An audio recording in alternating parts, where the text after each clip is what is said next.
Good morning, everybody. And I just wanted to thank y'all for welcoming me back here a second time. It's always a joy to be able to share in service with you in this way. So I am grateful. Thank y'all for tuning in and for being able to share this message with me today. And to all the moms, the stepmoms, the spiritual moms, the pet moms, the plant moms, happy Mother's Day.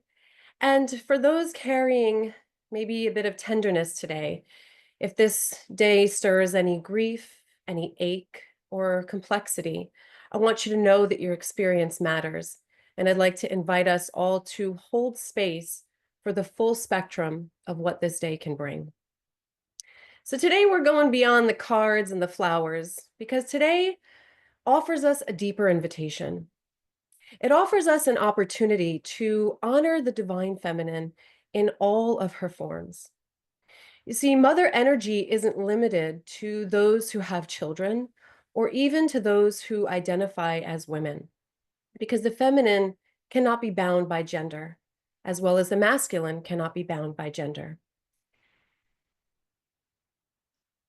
This essence of the divine feminine is a sacred current. It is a felt experience. And just like the ocean moving through the earth, it is moving, living, and breathing through each and every one of us.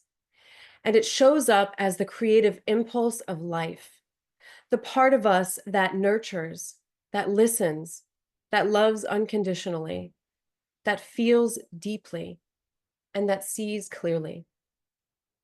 Now, in unity, as well as many other spiritual traditions, it is believed and it is taught that the spark of the divine lives within each and every one of us, and that this spark is really the truth of who we are, our true essence.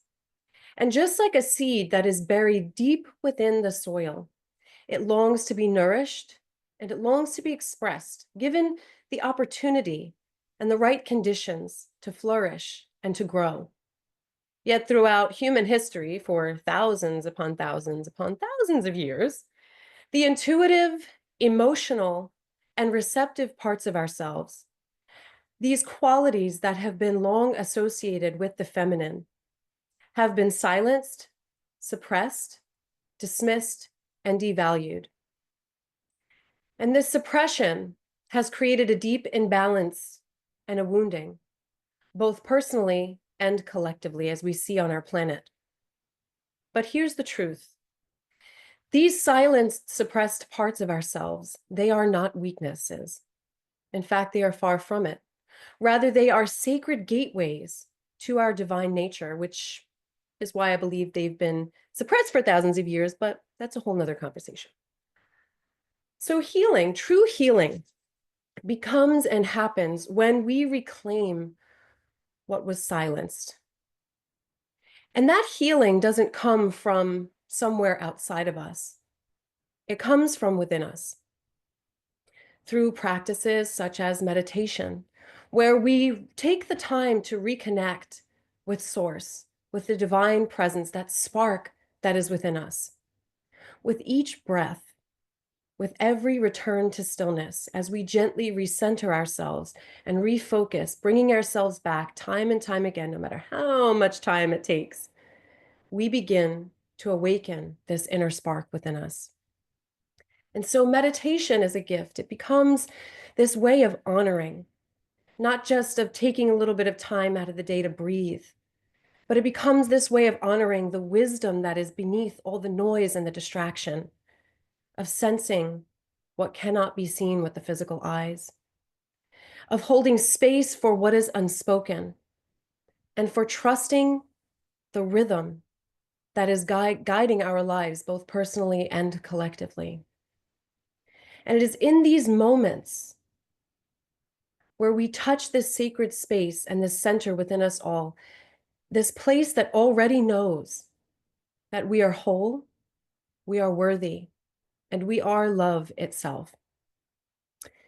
And even the English language reflects this sacred truth. Did you know that the word heal actually has its roots in the words whole and holy?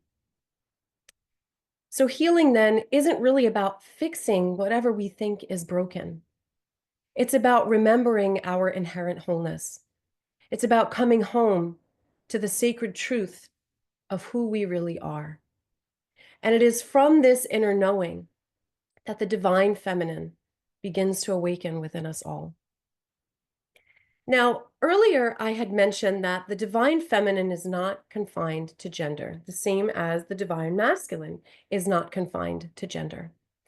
Though I would like to just take a brief moment here to honor, in deep reverence, how this sacred essence of the divine feminine expresses itself through the bodies of biological women.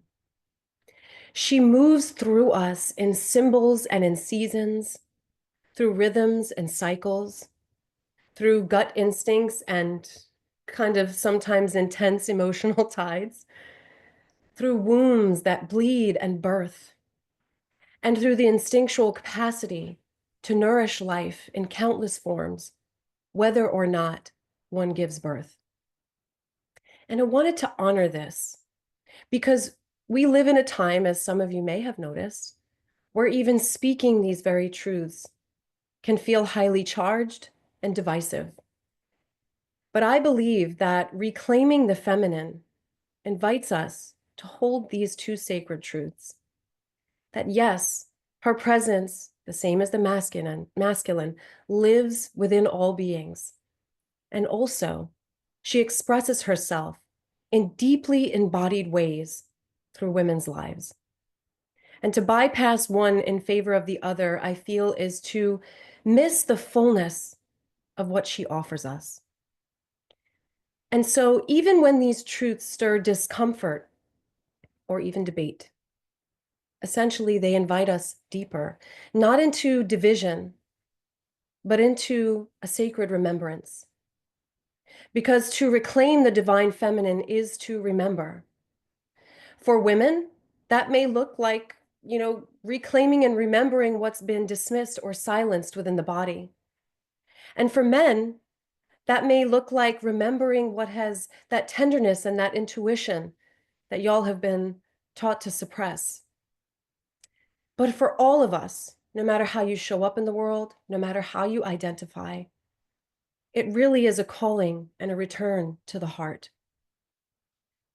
And I wanted to share this quote that I feel like speaks of this beautifully by Persian mystic poet Rumi, where he says, "Your task is not to seek for love, but merely to seek and find all the barriers within yourself that you have built against it."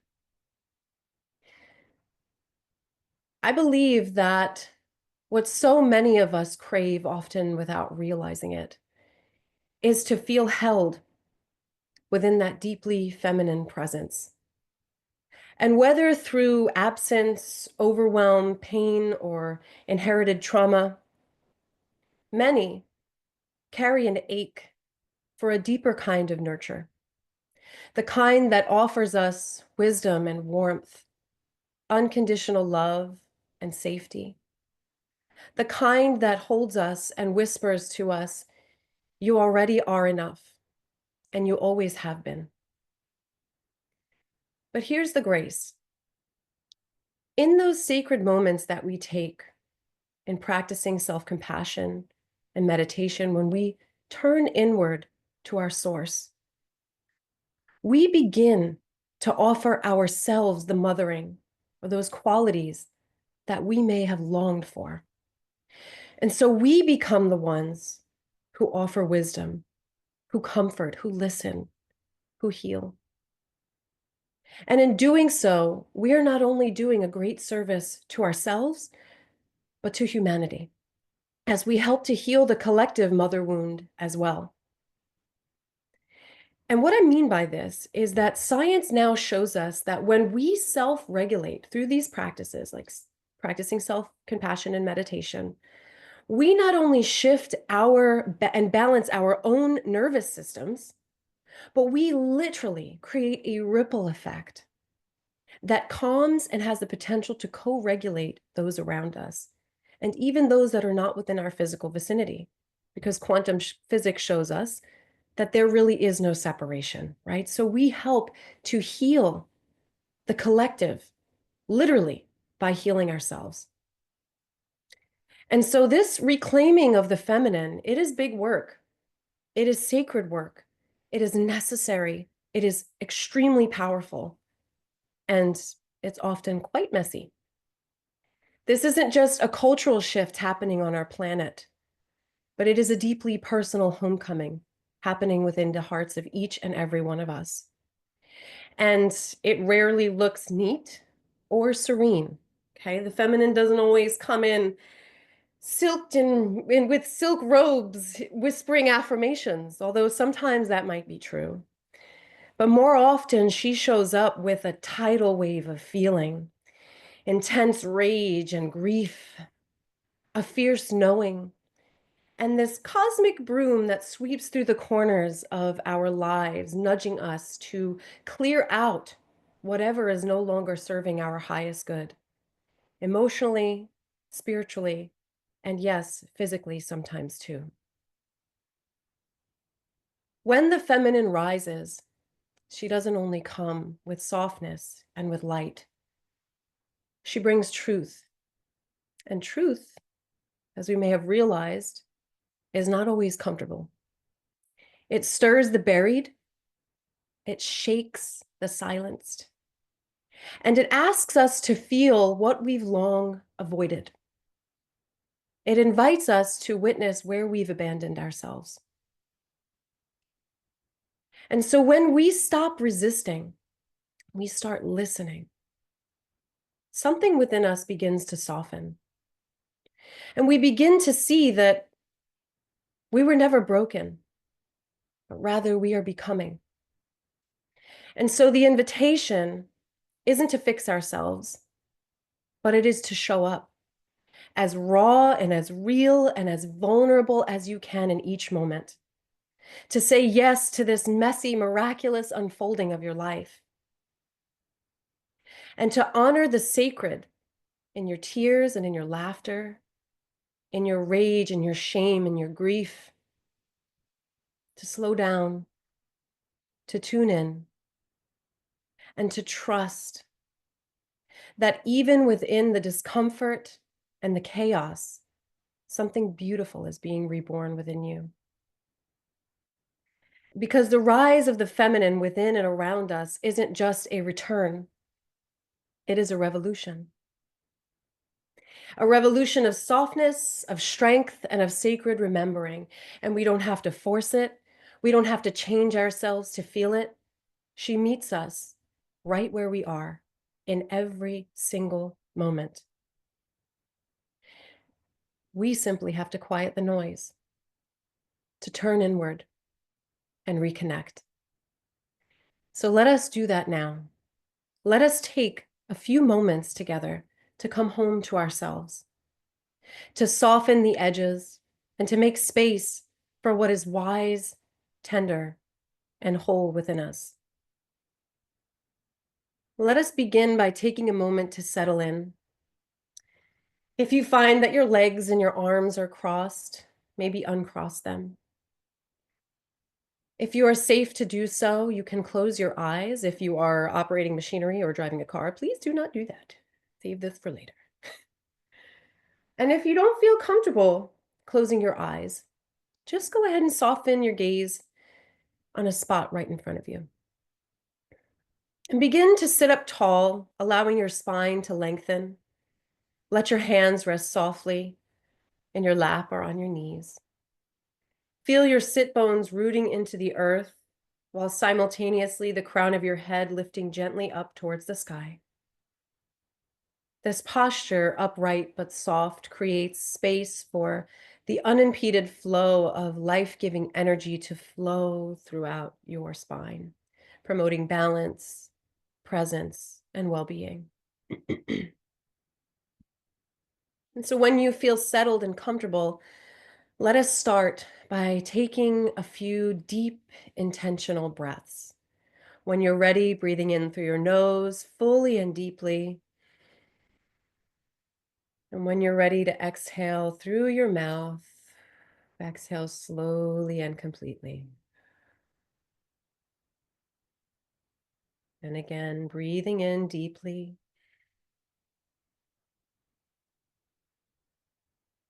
And exhaling completely.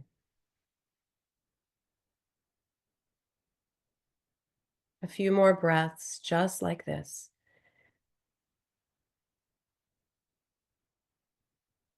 Feel your breath moving freely through you, just like a gentle tide washing in and out.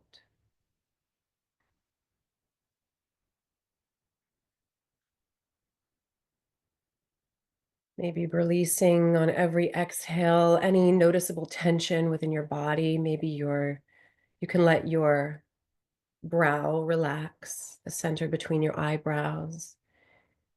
Let your tongue fall away from the roof of your mouth. Let your jaw relax. Continue to breathe deeply. Allow your shoulders to rest away from your ears.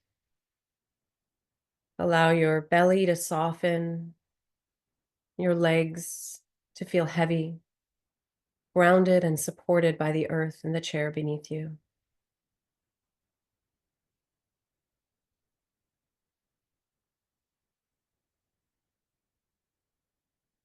Now you can begin to just let your breath breathe you in its own natural rhythm, not controlling or forcing it. And gently begin to bring your awareness to your heart. And not just your physical heart, but the energetic space at the center of your heart, the home of your deepest knowing.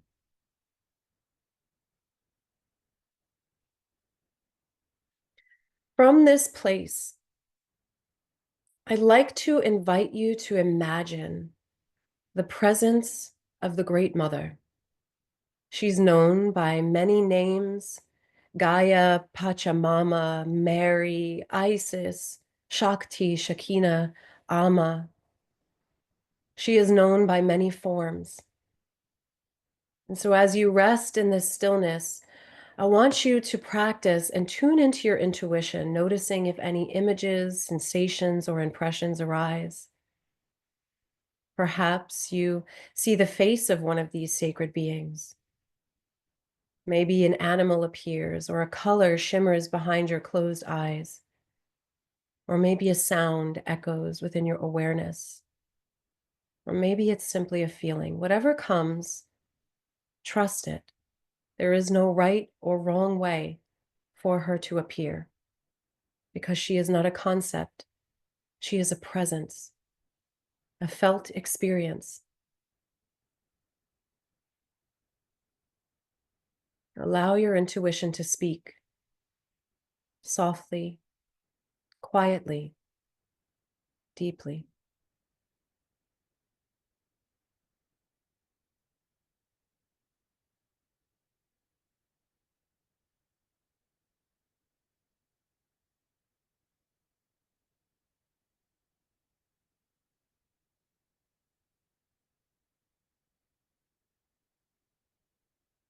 The feminine within us is the one who whispers, "You are safe. You are held. You are already enough." Breathe into that. And if emotion rises, go ahead and let it. She welcomes your tears, your rage, your silence, your laughter. She knows all your seasons because she has witnessed and continues to witness your becoming. Let yourself rest in her presence now. No doing, no striving, just being, just breathing.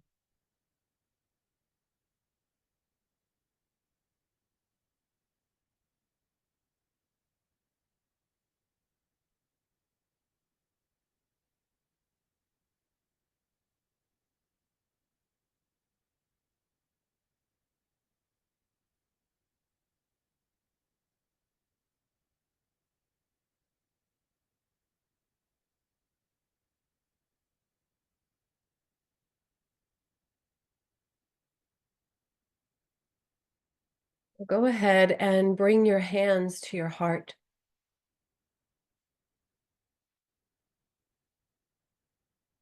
Feel the beat of life within you, steady and sacred.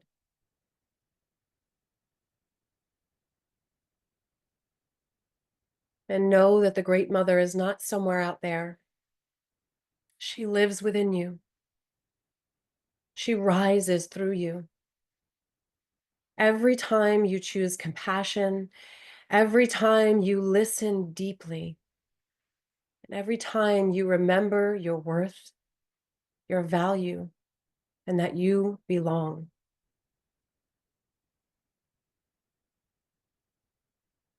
Let us take one final breath here, our biggest breath of the day together.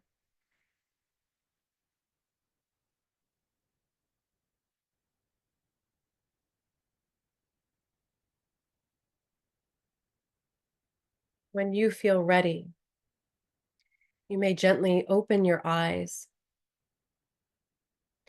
May you carry this remembrance with you, that you are never alone, and that the Great Mother walks with you in the stillness, in the chaos, in every single breath and moment of your life. And may you return to her, may you remember to return to her as often as needed. May you trust that you are always held in her presence. Thank you so very much for being here today, and happy, happy Mother's Day. Thank you.